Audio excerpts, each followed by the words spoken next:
여러분의 합격을 기원합니다. 안녕하세요. 모모동의 심원장입니다. 오늘도 역시 최신기출 모의고사 2교시 교재와 함께 볼 수 있도록 문제풀이 준비해 와봤는데요.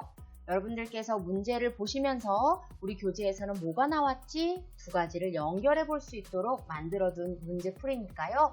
끝까지 집중해서 같이 공부해 보기로 해요. 자, 오늘도 바로 문제로 들어가 보도록 하겠습니다.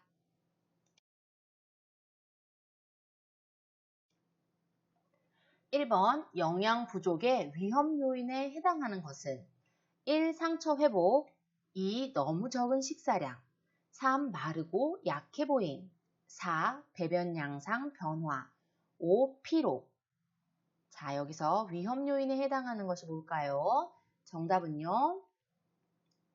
네, 모두 다 위험해 보이긴 했죠. 정답은 그렇지만 2번입니다. 너무 적은 식사량은요, 영양 부족의 위험 요인으로 손꼽히는 내용이에요. 그 외에도 영양적으로 불균형한 식사, 약물 사용, 고령, 급성 또는 만성 질환, 사회적 고립, 빈곤, 우울, 알코올 중독 이런 애들이 있었는데요. 얘들이 어떻게 위험 요인일까 궁금하시죠? 우리 교재에 이렇게 나와 있습니다. 대상자의 영양 상태를 관찰해서 건강의 위험 요인을 파악하고 균형 잡힌 식사를 도울 수 있도록 우리 요양보호사 선생님들께서 노력해 주셔야 되는데요. 영양 부족의 위험 요인에는 음식 자체를 적게 드셨을 때 영양이 좀 부족하지 않을까, 이게 위험 요인이 될 거야 라고 보는 거고요. 또 영양적으로 불균형적인 식사를 하실 때 밥하고 김치만 드신다던가 밥하고 간장하고만 드신다던가 영양 부족이 있겠죠.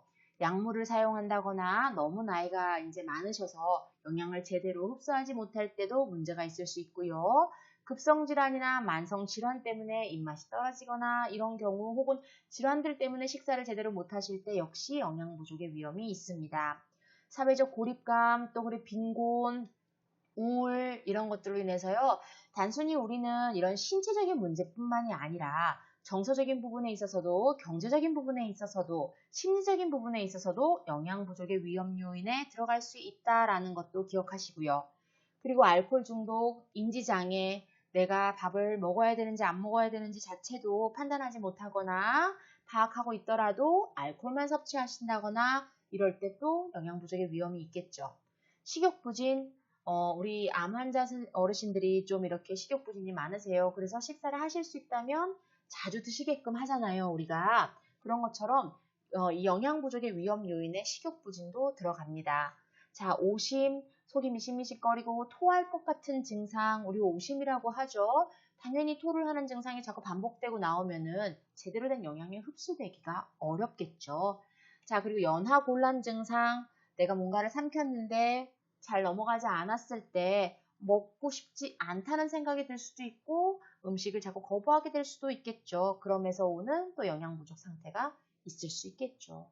자, 그러면은 우리 문제에서는 봤을 때 상처 회복 위험 요인일 수도 있고 이런 거 보면은 마르고 약해 보이는 것도 위험해서 그런 거 아닐까라고 생각하는데 이런 나머지 이유들은 어떤 거였어요? 영양 부족을 확인할 수 있는 지표였구나. 체중이 갑자기 막 10% 이상 감소된다거나 신체 기능이 저하된다거나 마르고 너무 약해 보인다던가 배변 양상이 갑자기 변비가 생긴다거나 피로, 무감동, 무표정한 얼굴로 아무런 감동이 없는 그런 모습을 보이신다거나 인지 수준이 갑자기 떨어지거나 변화가 됐다거나 상처 회복 자체가 지연이 됐다거나 탈수 증상을 보인다거나 이랬을 때 이런 부분에서 우리가 알아볼 수가 있다라는 거죠. 그래서 이 영양 부족을 확인할 수 있는 지표와 위험 요인 두 가지가 약간 다른데요. 선생님들 이 차이점 살짝 기억하고 넘어가시면 문제 풀기가 좀 더 용이하실 것 같네요. 2번으로 넘어갈게요. 의자에 앉아서 식사를 할 때 올바른 자세는 1. 일어나기 쉽게 의자 앞쪽으로 걸터 앉는다. 2. 팔을 올렸을 때 편안한 자세를 취하도록 한다. 3. 의자는 식탁에 붙여 대상자가 꼭 끼일 수 있도록 하여 움직이지 않게 한다. 4. 휠체어는 식탁에 부딪히지 않도록 멀찌감치 거리를 유지한다. 5. 식탁의 높이는 횡격막에 두도록 한다.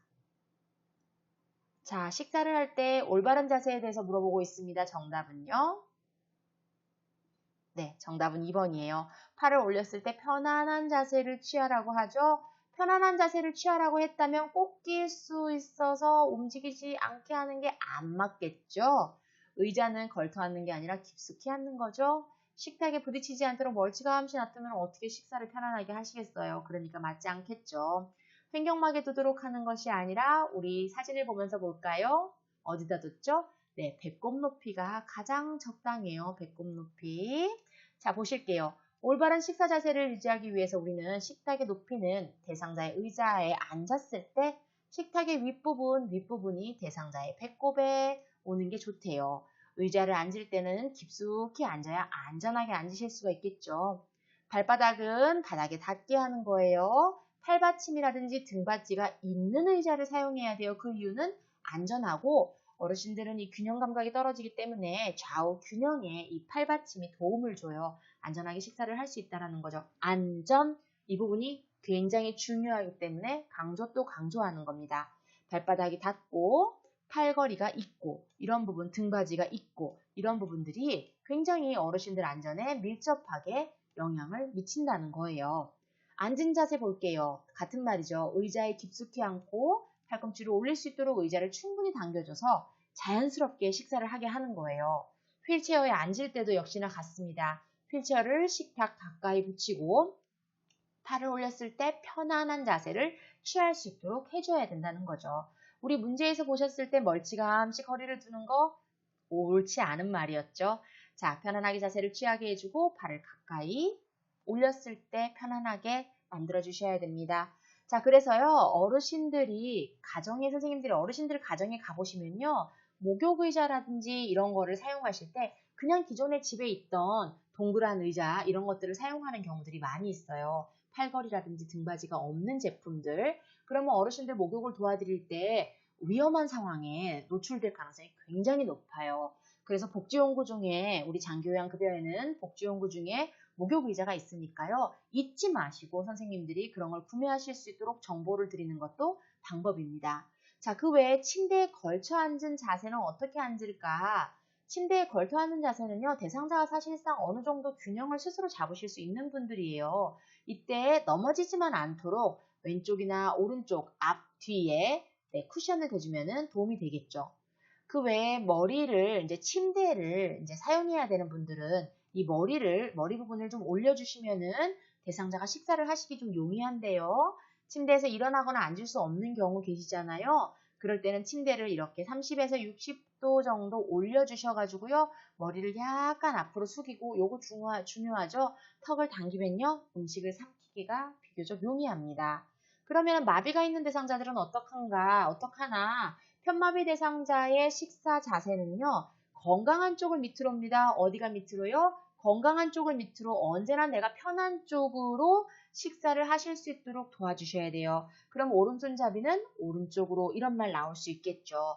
약간 옆으로 누운 자세에서 마비된 쪽에는 베개나 쿠션으로 지지해서요. 안정된 자세 안에서 식사를 하실 수 있도록 도와드리는 거죠. 자, 선생님들 옆으로 누워보세요. 나는 지금 옆으로 누우면서 온몸을 움직일 수 있는 사람이지만 대상자들은 아닐 수 있다는 거죠. 그렇기 때문에 안정된 자세를 취하는데 이런 베개를 뒤에다가 대어주는 거는 쿠션을 대어주는 거는 매우 중요하다고 볼 수 있겠습니다. 자, 3번 문제 볼게요. 마비가 있는 대상자의 식사 돕기 방법으로 가장 적절한 것은 뭘까? 1. 식후 30분 후에 구강관리를 해주도록 한다. 2번 턱받침은 자존심을 상하게 할 수 있으므로 사용하지 않는다. 3번 대상자가 오른손잡이면 왼쪽에서 식사를 도와야 편하다. 4번 식사 후 입안에 남은 음식은 삼키든지 뱉을 수 있게 도와준다. 5번 될 수 있으면 식사 시간은 짧게 한다. 자, 마비가 있는 대상자에 대한 이야기입니다. 정답은요. 네, 식사 후에 대상자들은 입안에 남은 음식을 삼키든 혹은 뱉을 수 있게 도와주셔야 돼요. 자, 나머지 간단하게 보고 우리 교재에서는 어떻게 나왔었나 다시 한번 생각해 보면서 교재를 볼 건데요. 식후 30분 후 30분 이내 너무나 이거 좀 소소한 부분인데 이런 것들이 문제에 나오기도 하더라고요. 자존심을 상하게 했으니까 사용하지 않는다. 턱받침이나 앞치마 등을 받쳐주도록 얘기가 나오고 있어요. 책에서는 대상자가 손잡이 오른손잡이면 오른쪽에서 식사를 도와야 편하다고 앞쪽 그림에서도 말씀드렸죠. 식사 후 입안에 남아있는 게 정답이었죠. 뱉을 수 있도록 도와드리는 거. 될 수 있으면 식사 시간을 짧게 하는 게 아니라 대상자가 편안하게 드실 수 있도록 도와드려야 되겠죠. 자, 관련 사항 한번 볼게요. 대상자를 확인하고 식사를 드시게 하기 전에 나를 소개하는 거 잊지 않죠. 땡땡땡 어르신, 저 누구누구입니다. 식사 도와드릴게요. 라고 말씀을 드려야 된다는 거죠. 대상자의 배설 여부를 확인하고 적절하게 조치하고요. 음식을 먹다가 갑자기 화장실을 가시고 싶으실 수도 있거든요. 그러니까 좀 편안하게 식사를 하시게 하려면 그 전에 배설 여부를 확인하셔야 됩니다. 물과 비누로 손을 씻고 주변을 편안하고 깨끗하게 정리하고 시력이 저하된 대상자는 스스로 식사를 하실 수 있도록 우리 언제나 시각장애 있으신 분들한테는 음식이나 물건의 위치를 시계 방향으로 둔다라고 했던 거 기억하시죠? 잊지 마세요. 대상자의 상태에 맞춰서 최대한 스스로 음식을 먹을 수 있도록 격려해야겠죠. 이 잔존 능력을 꾸준히 유지할 수 있도록 도와드리는 거예요. 대상자가 스스로 식사를 할 수 있도록 식사 방법을 고안하는 것도 우리의 역할 중에 하나겠습니다. 누워있는 상태라도 삼키고 소화하기 쉽도록 가능한 상체는 좀 세워드리는 게 좋겠죠. 앉을 수 있는 대상자는 침대에 머리를 최대한 올리고 등에 베개를 대어주고 음식을 먹을 때는 약간 옆으로 앉게 하고요. 머리를 올리기 어려운 아까 그림에서 봤던 그런 대상자들 같은 경우는요. 옆으로 눕히고 등에 베개를 대고 얼굴을 요양보호사가 있는 방향으로 돌립니다.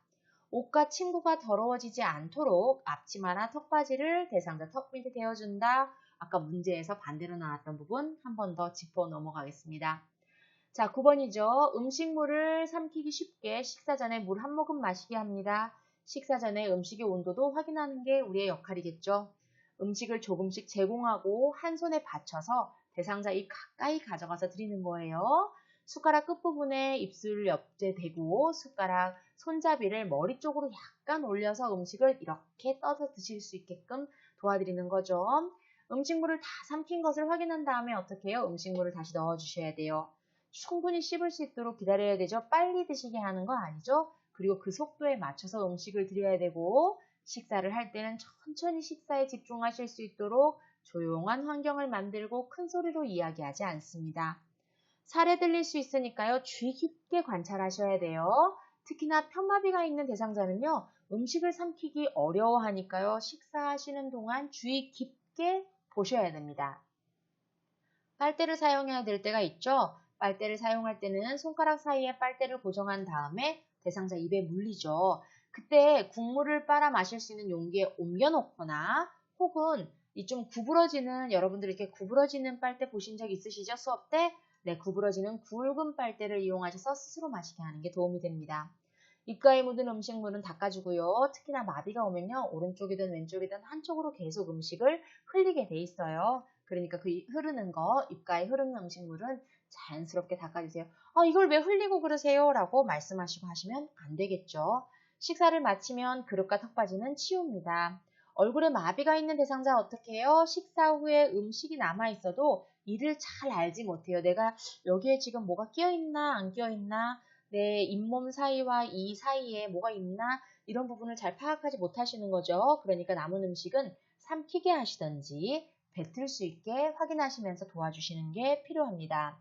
양치질을 하거나 입안을 헹구죠. 입 주위를 닦고 치아 혹은 의치를 깨끗하게 닦아주고요. 특히나 마비된 쪽에 음식물이 남아있지 않은가 이런 것들을 살펴보시면서 거기에 남기 쉬우니까 식후 구강 관리를 해주셔야 됩니다. 가능하다면 식사 후 대상자가 30분 정도는 이렇게 의자에 앉아서 길에서 좀 쉴 수 있도록 도와주시는 게 좋겠죠. 자, 그래서 식사 관련돼서 이야기도 한번 살펴봤어요. 다음 문제로 넘어갈게요. 대상자의 식욕을 증진시키는 방법으로 적절한 것은 1. 낮잠 후 바로 식사를 하게 한다. 2. 식사 전에 음악을 튼다.